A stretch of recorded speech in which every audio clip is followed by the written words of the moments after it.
Ladies and gentlemen, this is a big day inside the Lok Sabha with the criminal code bills now being passed by the Lok Sabha. This at a time when several opposition MPs have already been suspended. But the focus right now is also about the biggest criminal reform that has been brought in by the Modi government. What does this essentially mean? Keeping in mind that, remember, the IPC, the CRPC was just colonial era laws that were brought in. And that is exactly why whenever multiple cases were being probed by our agencies as well as the police system, they found that there were several lacunae that was never addressed, because remember, these laws were actually not changed since India gained independence. Today, Union Home Minister Amit Shah essentially focused on the fact that these redrafted bills essentially reflects the Indianness. It also brings in the much needed change. What we are going to do right now is going to play out those reactions coming in from the Lok Sabha. But at the same time, while this historical reform was actually brought in, what is it that the opposition MPs essentially had to say about this? They say that the Modi government has been extremely nervous about bringing in any change, and they wanted to bring about these changes minus the opposition. Why exactly was this statement made? This statement was made in light of the fact that over 140 parliamentarians have been suspended in both the houses. Remember, that was done essentially because of the unruly behavior of the parliamentarians, and largely this has become the biggest bone of contention between both sides. Not just that, also the mocking of the Rajya Sabha chairman is something that hasn't really gone down well, and both sides have essentially resulted in a major political face-off. Let's first play out what is it that the Union Home Minister had to say on the floor of the Parliament, and then we go across to our senior executive editor Abhishek Kapoor, who's going to put this into perspective as to what does this essentially mean, the changes that have been brought in, and what are the major changes that have been brought in. How does that really impact your lives? Chapter को समझिए, chapter की अनुक्रमणिका देखेंगे तो ही मालूम पड़ जाएगा कि कानून इस देश के नागरिकों के लिए नहीं बने थे, कानून अंग्रेजों की राज की सुरक्षा के लिए। मान्यवर, अभी जो कानून हम रिपील करने जा रहे हैं, वो कानून में मानववध और किसी महिला के साथ अत्याचार, उसके पहले सरकारी खजाने को लूटने की सजा, रेलवे की पटरी उखाड़ने की सजा और ब्रिटिश ताज के अपमान की सजा को रखा गया था। मानववध तो बेचारा 302 नंबर पर बैठा बैठा अपनी राह देख रहा था। सुरक्षा प्रायोरिटी क्या थी? मानववध नहीं थी। किसी महिला के साथ हुआ दुर्व्यवहार, अत्याचार को न्याय दिलाना नहीं था। प्रायोरिटी खजाने की रक्षा था, रेलवे की रक्षा था और ब्रिटिश ताज की सलामती रखना प्रायोरिटी थी। अब ये पूरा का पूरा बदलकर सबसे पहले महिला और बच्चों के विरुद्ध को अपराध को प्रायोरिटी दी गई है। मानव शरीर पर प्रभाव डालने वाले विषयों को प्रायोरिटी दी है। उसके बाद में देश की सीमाओं की सुरक्षा को प्रायोरिटी दी है। उसके बाद में सेना, नौसेना, वायुसेना के संबंधित अपराधों को लिखा गया है। उसके बाद इलेक्ट्रोल अपराधों को लिखा गया है। उसके बाद सिक्के, करेंसी नोट, बैंक नोट और सरकारी स्टैंप के साथ छेड़खानी को लिया गया है। और उसके बाद ब्ला ब्ला ब्ला बाकी सारी चीजें आती हैं।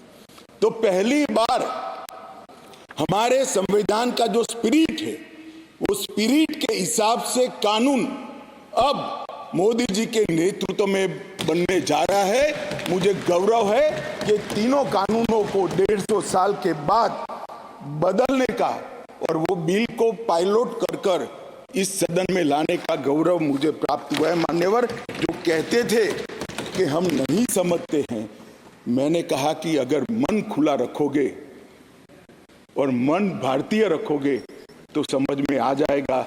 मन अगर इटली का है तो कभी भी समझ में नहीं। मान्यवर, मन का सवाल होता है, भाषा का सवाल नहीं होता है। मन अगर यहाँ का है तो तुरंत समझ में आ जाता है, मन अगर यहाँ का नहीं है तो कभी समझ में नहीं आएगा।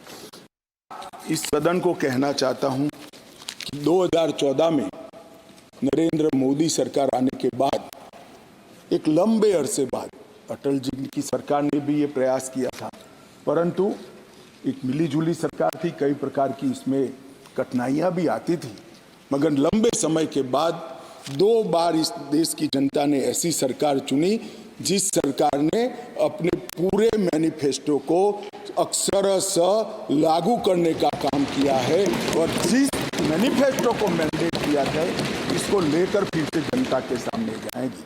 हमने कहा था हम धारा 370 और 35 से हटा देंगे, हट गई।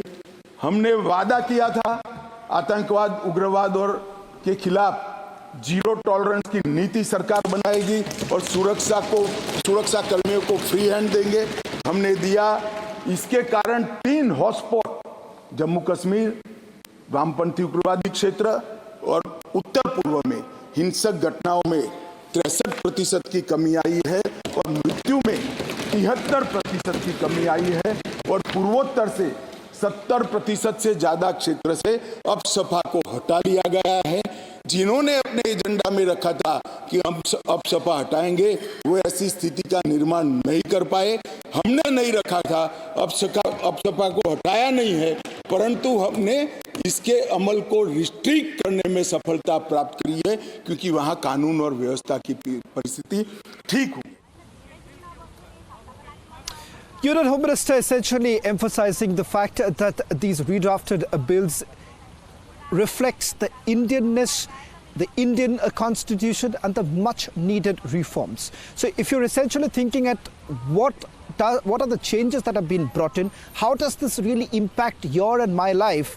For more on this, I'm joined by our senior executive editor Abhishek Kapoor, who's going to break it down for all our viewers who are tuning in right now to understand how does the common man really get affected with this. Abhishek, if you can, with the help of an example, tell our viewers what are the radical changes that have been brought in? How does it benefit you, me and everyone who's watching this is exclusive? Well, obviously, Nitish Kumar is not going to accept it, Shawan, and that's why we are seeing all the tantrums that have panned out over the last 24 hours with Nitish Kumar and Lalu Prasad Yadav actually almost walking out of the meeting, and JDU since then taking pot shots to the extent that one of their MPs has been talking about the India Alliance meeting yesterday getting reduced just to a tea biscuit party, and not even samosa being there. I think the issue is that RJD desperately wants Nitish to become the India Alliance convener or face of the India Alliance in the 2024 election, because if Nitish takes a national role is only when Tejasvi gets to become the Chief Minister of Bihar. So there is a vested interest of the RJD and the JDU to project Nitish Kumar as the national face. Mamata Banerjee, of course, puncturing that yesterday in cahoots with Arvind Kejriwal, and that has really got Nitish Kumar fuming. It's unlikely that from here on it's going to be any sort of commonality of interest in the larger India Alliance, and specifically between Mamata Banerjee and Arvind Kejriwal on one side and Lalu Prasad Yadav and Nitish Kumar on the other. And so I think effectively what we are seeing is what has happened over the last 72 hours in terms of opposition space essentially crumbles the cookie so far as their challenge to the BJP led by Narendra Modi is concerned. And these developments, be it the comment made by Mamata Banerjee on seat sharing with the Congress party or the Aam Aadmi party, saying absolutely no question of sharing any seats with the Congress in Punjab, for example. And similarly, both Mamata and Arvind Kejriwal proposing the name of Mallikarjun Kharge, in effect telling the larger alliance that Rahul Gandhi is not acceptable as the face, as also, of course, as they say, shooting 2 birds with single stone, taking care of the Nitish Kumar challenge in many ways. I think what we are seeing is ultimately the end of the India Alliance as it was expected to. Right.